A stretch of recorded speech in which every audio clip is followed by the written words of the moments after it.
All right, so if we have, this is 10.1 practice problems. We did these in class, and I just want to make sure you have a resource to look them up. So for 1A, you're given 3.65 times 10 to the 22nd molecules of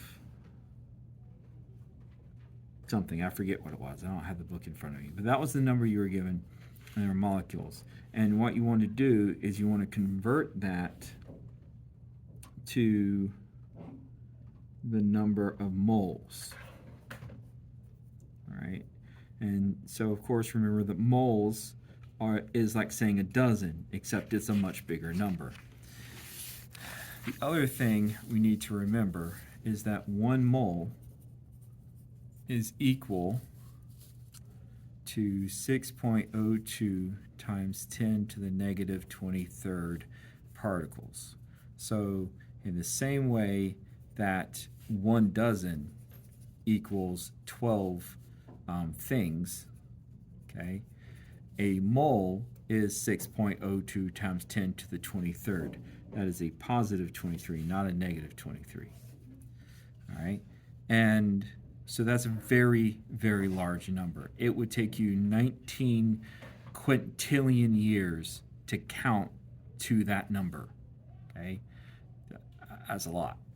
All right, but from this statement that this equals this, we can get 2 conversion factors. We know that 1 mole is equal to 6.02 times 10 to the 23rd particles. And we know that 6.02 times 10 to the 23rd is particles is equal to 1 mole. Okay, so those are our conversion factors. We're going to use those over and over again. All right, so for this one, I'm going to start with what I know, 3.65 times 10 to the 22nd. Put that over 1, because everything is over 1. I'm going to multiply that by a conversion factor. Now I have molecules. Don't confuse that with moles. I have molecules. I want moles. So I'm going to put molecules down here to cancel out. I'm going to put mole over here. So now I look at my conversion factors, and I know that if mole is on top, I need this conversion factor. So 1 mole is 6.02 times 10 to the 23rd. Okay? Then my molecules cancel out. That leaves me with, I multiply across the top, 3.65 times 10 to the 22nd mole divided by, multiply across the bottom, 6.02 times 10 to the 23rd. The molecules canceled out, so there's no units here. And that should leave you, if you do it in a calculator, you're going to get 0.0606. But then we had to put that in scientific notation. You're probably going to have 6.06 times 10 to the negative 2 moles. Okay, so that's how you do that. And half, so you can still see the conversion factors up there. All right, so then we look at 1b, and we have 9.18 times 10 to the 23rd units of KCl. KCl is an ionic compound, right? Because we have a metal and a nonmetal. And so they're not really molecules. They're formula units. But we're going to treat them kind of like molecules, mathematically speaking. All right, and we want to know how many moles. Well, it's the same kind of thing. 9.18 times 10 to the 23rd units of KCl, and I would get in the habit of writing what each thing is. We want the units to cancel out, so we're going to put 6.02 times 10 to the 23rd units of KCl down here, and we're going to put 1 mole up here. Units cancel out. That leaves us with moles of KCl. for our units. We multiply across the top and multiply across the bottom, and that gives us 9.18 times 10 to the 23rd moles of KCl divided by 6.02 times 10 to the 23rd. And when we divide that, we should get 1.52 mole of KCl. All right. So 2, you have to go the other way. They give you moles, and you have to get the particles. So for 2A, you have 1.25 moles of zinc, and you want to know how many atoms you have. So you're going to say 1.25 moles of zinc over 1. And then we need a conversion factor. Well, we need moles to cancel out, so we need this conversion factor, because that's where the moles are on the bottom. So I'm going to put 1 mole down here. I'm going to put 6.02 times 10 to the 23rd. Okay, and again, moles of zinc cancel out. So that's moles of zinc. This is atoms of zinc.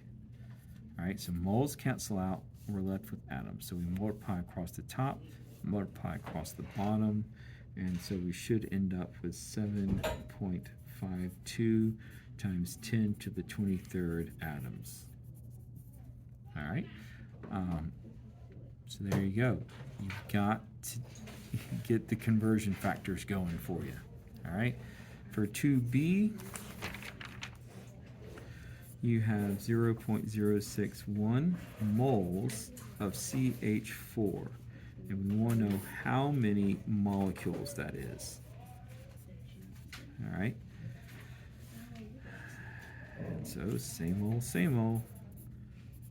mole CH4, and we're going to divide that by 1, and we got to multiply by conversion factor. I have moles up here, so I need moles down here.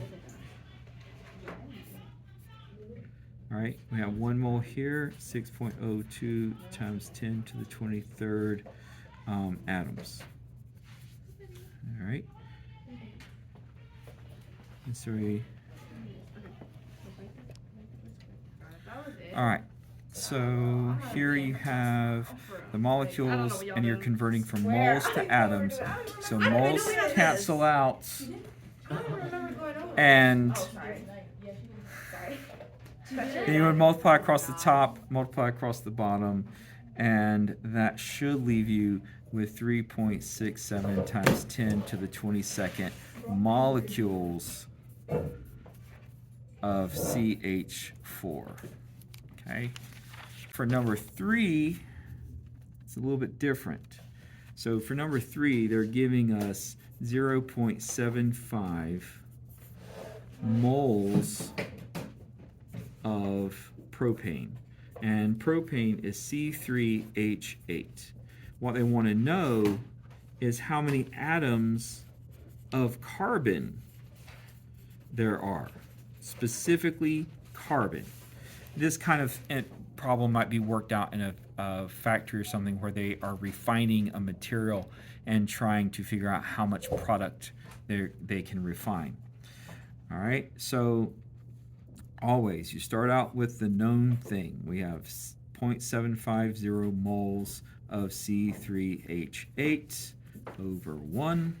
We got to multiply that. Now, what we're going to have to do is we have to convert.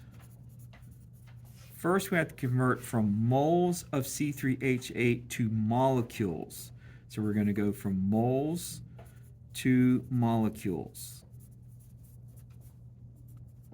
Okay, and look, it may sound cheesy to you. I know you big high schoolers, but you've got to plan out what you're doing. You've got to create a roadmap. So we're going to convert from moles to molecules. Then once we have molecules, we need to convert from molecules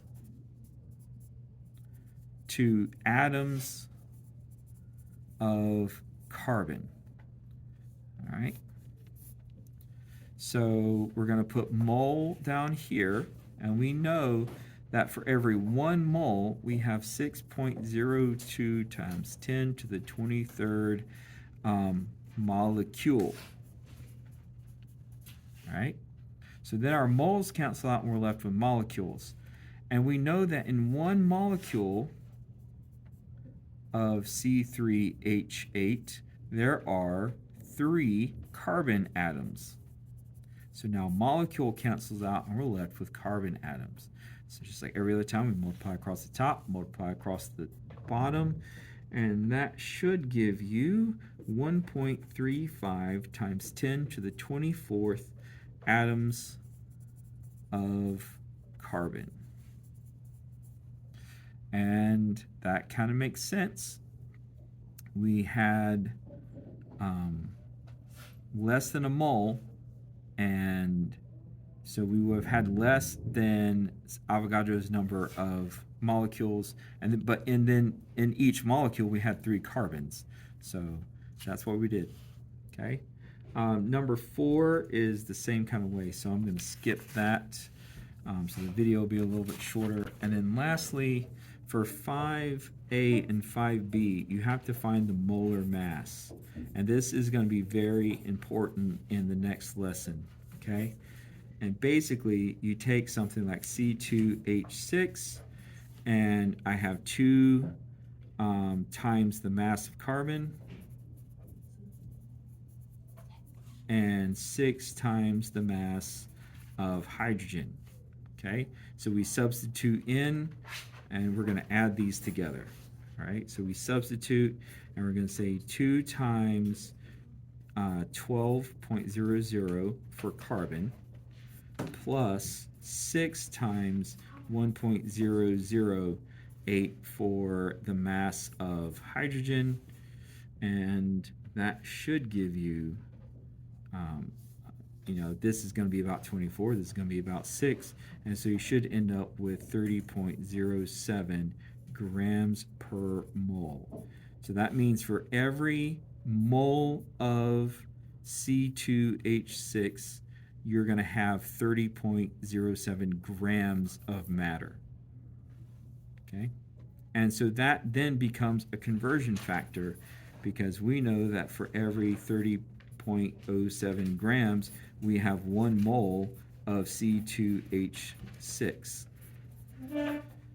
But that also means that for every 1 mole of C2H6, we have 30.07 grams of C2H6. All right? It's conversion factors. It's chemistry. Stay curious.